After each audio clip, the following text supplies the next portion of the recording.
Okay, this one's gonna be a little bit different. This one is gonna be on camera. Welcome to my set, my background. I usually use it for Twitch streaming. It's at Pandaren Games. Watch for updates at Pandaren Game on Twitter. The S didn't fit. Man, this video has gone through some revisions, like a lot of them. Not so much the theory itself, but the video that I made around this theory has gone through revisions. It was like too long. You may know already, if you watched my PopCap rant, that I've been taking a break from Plants vs. Zombies lately. But they released an update for Plants vs. Zombies Heroes centered around a galactic theme.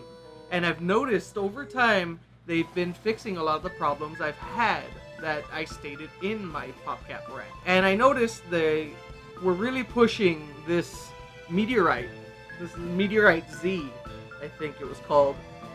And long story short, I wondered if it had anything to do with the mineral that is being mined in Moonbase Z.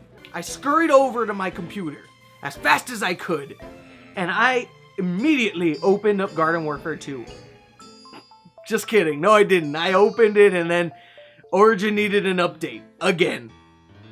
So I updated Origin, and then I opened Garden Warfare 2.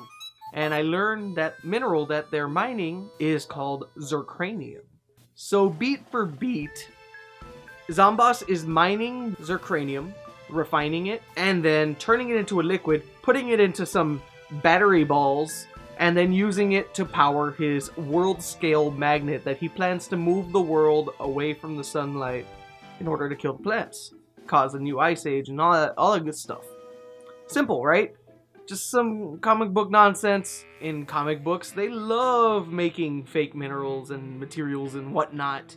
They like ununpentium for zombies, element 115. You know, things like that. It's just kind of accepted. Oh, it's radioactive isotope, blah blah blah, cause zombies do blah blah. And you have Wolverine's skeleton coated in adamantium, making him literally unbreakable.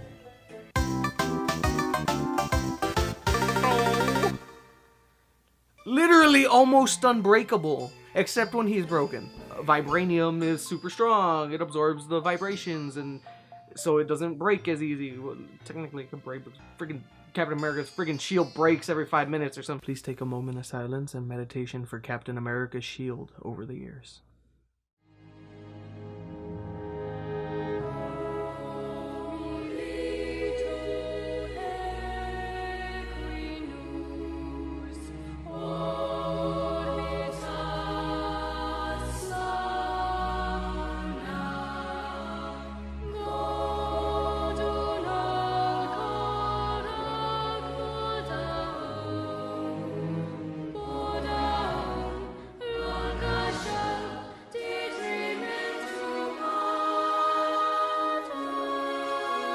Okay, that's enough. It's hot in here.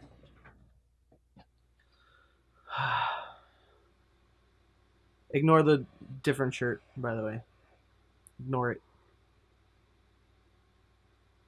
I go a little bit farther. I go to the actual drill where they're mining the Zercranium, and I notice in the foreman's cabin, there's actually a board that has details on the mineral. The structure, the atoms, everything. Everything from the atomic mass, the boiling point, the crystal structure, the melting point, the density, everything. So I read through and I see that the drill bit is apparently coated with Zercranium to reach over 50 meters.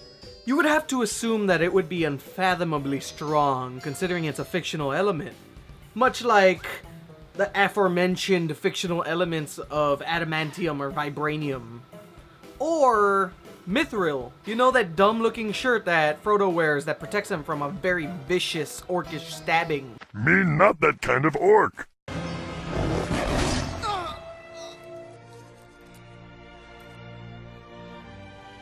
Damn, son. Ketchup.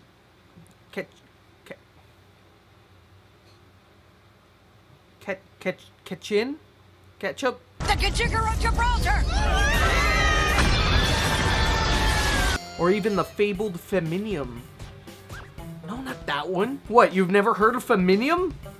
You know the material that Wonder Woman's bracelets are made out of. In the TV show, a special two-parter, where Nazis go to Paradise Island, to mine feminium.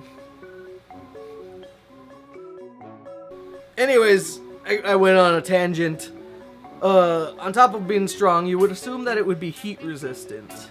Because, you know, the high friction of being on a drill bit at 50 feet, it's gonna get hot. So it would have to have a high melting point, you would think. This material actually has a lower melting point than steel or even iron. Yes, I set those in orders. Iron has a higher melting point than steel. I didn't know that before this. That's why I'm saying it like that. You probably knew. I don't know. You could know. You can know things I don't know. I don't know a lot of things. I'm dumb. I gotta look at things on the internet. How many shirts am I gonna wear by the end of this video? You may never know. How long did this take to film? I have a firm belief that this element is real. Not only is it real, but I know what it is. Zercranium is radium.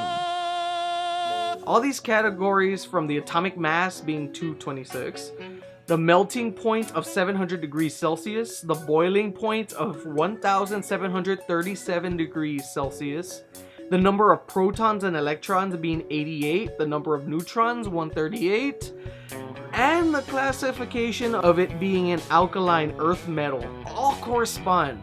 The crystal structure being cubic, the density being 5.0. Wait. Zercranium is listed as being emerald colored. And if you look at radium, is a silvery white, and if oxidized, gets a dark tarnish. Theory busted. That's it. Theory over. Nothing to see here.